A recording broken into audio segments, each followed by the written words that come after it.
неабаронных дзяцей.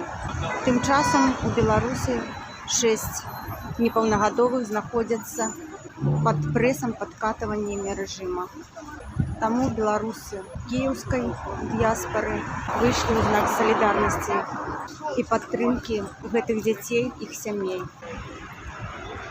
Украінская супольнасць не застаецца абыякавай, шмат журналістаў. Гэта значыць, што і ва ўкраіне будуць асвяшчаць гэтыя падзеі, якія сёння адбыліся ў Беларусі. Адбылася яшчэ адна падзея, якая ўзрушыла ўсё беларускае грамадства.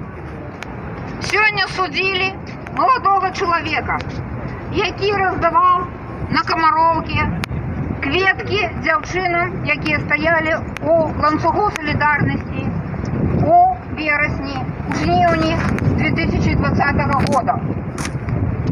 8 месяцаў яго трымалі ў изолятары, у ШИЗА разам з крымінальнікамі і з людзьмі з псіхічнымі адхіленнямі.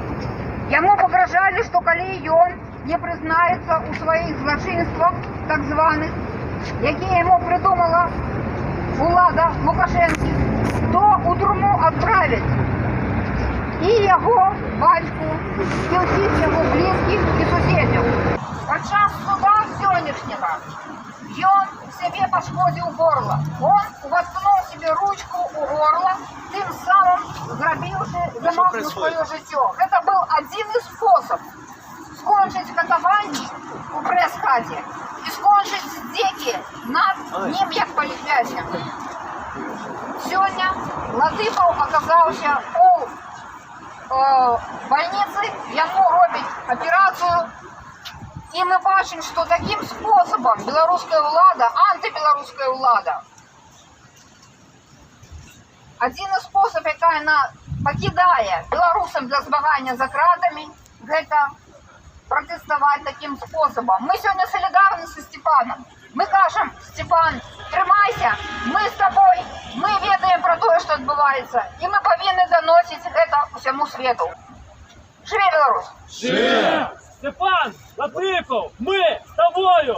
Степан Латыпаў, мы з табою! Степан Латыпаў, мы з табою! Степан Латыпаў, мы з табою! Степан Латыпаў, мы з табою!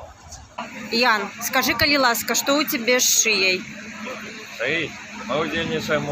Я удзельнічаю в перформансе ў падтрымку Степана Латыпава. А што здарылася? Степан Латыпаў сёння падчас суду у знак пратэсту супраць катаванняў, супраць пагрозаў сваякам, як паведамляюць, з дапамогай асадкі прабіў сабе шыю і зараз ён шпіталізаваны. Свободу Степану Латыпаву! Свободу Степану Латыпаву! Свободу Степану Латыпаву!